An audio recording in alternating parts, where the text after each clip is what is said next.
Breaking news, let's get into it. Early New Year's morning, a man named Shamsud-Din Jabbar drove a white pickup truck into a crowd of innocent people.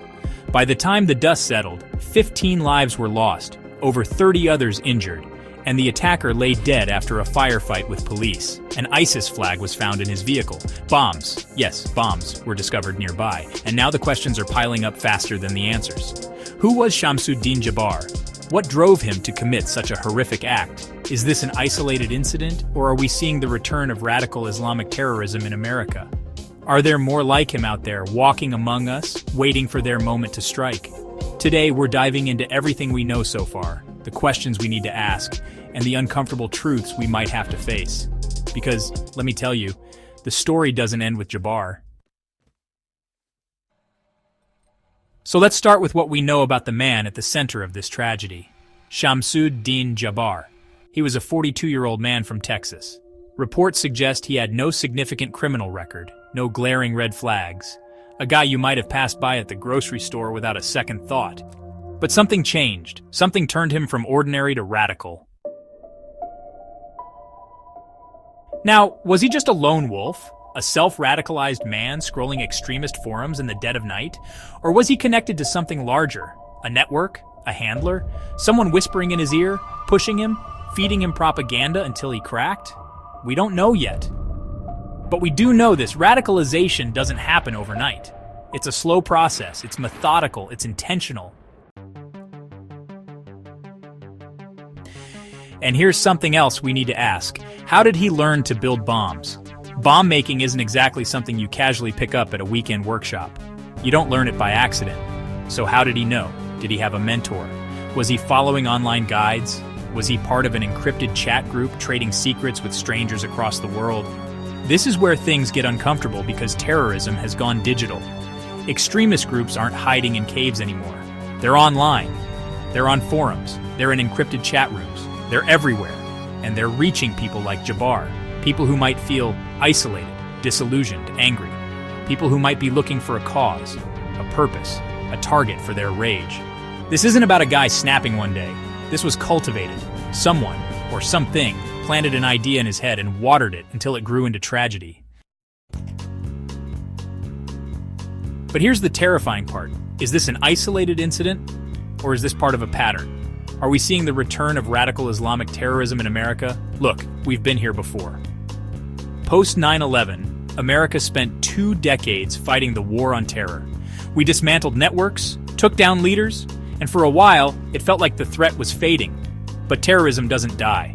It adapts. It changes form. It finds new methods, new faces, new ways to reach into ordinary lives and turn people into weapons. Are we seeing a resurgence? Or is this just one broken man with one terrible plan? The FBI is investigating and they're being tight-lipped. But the discovery of an ISIS flag in Jabbar's truck tells us something. He wasn't just angry, he was ideologically driven.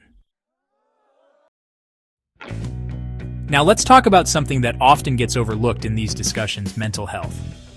Could mental health have played a role here? Did Shamsud-Din Jabbar have untreated mental illness?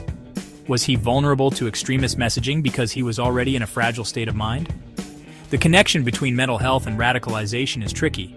It's uncomfortable to talk about because we don't want to stigmatize mental illness. But here's the truth. People in fragile mental states are prime targets for extremist recruiters. They're easier to manipulate. They're more likely to fall into echo chambers and believe in catastrophic doomsday narratives. So could this have been prevented if someone had noticed, if someone had reached out, if there had been better access to mental health care, better screening, better awareness? We can't say for sure, but it's worth asking. And now we arrive at the question everyone's too afraid to ask out loud. Are we in danger? Are there more people like Jabbar out there waiting to strike? The truth? Maybe. America is vulnerable right now. Social division is at an all-time high. Extremist propaganda thrives in chaos, and the internet is full of dark corners where dangerous ideas grow unchecked. And let's be clear, this isn't just about Islamic extremism. Extremism comes in many forms. Political extremism, racial extremism, lone wolves with no clear ideology, but an appetite for destruction. The point is, extremism doesn't have one face. It doesn't have one religion. It doesn't have one cause. But the threat is real. And it's here. So now we have to ask the hardest question of all. Could this have been stopped? Was there a red flag someone missed? Did Jabbar's behavior change in the months leading up to the attack? Was he on anyone's radar? We don't know yet. But here's the thing. Prevention isn't just about catching one guy before he snaps. Prevention is about building systems that make radicalization harder. It's about better mental health resources, better online monitoring, better education. But here's the problem. Prevention is boring. Prevention doesn't make headlines. Prevention isn't dramatic. Unfortunately, tragedy makes headlines. So where does that leave us? We know Shamsud-Din Jabbar wasn't just one random guy who snapped. He was a symptom of something deeper, something darker. The question isn't just who was Jabbar, it's how many more Jabbars are out there. And what are we, as a society, willing to do about it? Because make no mistake, this isn't over. Thank you for tuning in. Share this episode, stay informed, and most importantly, stay aware. Until next time, stay safe.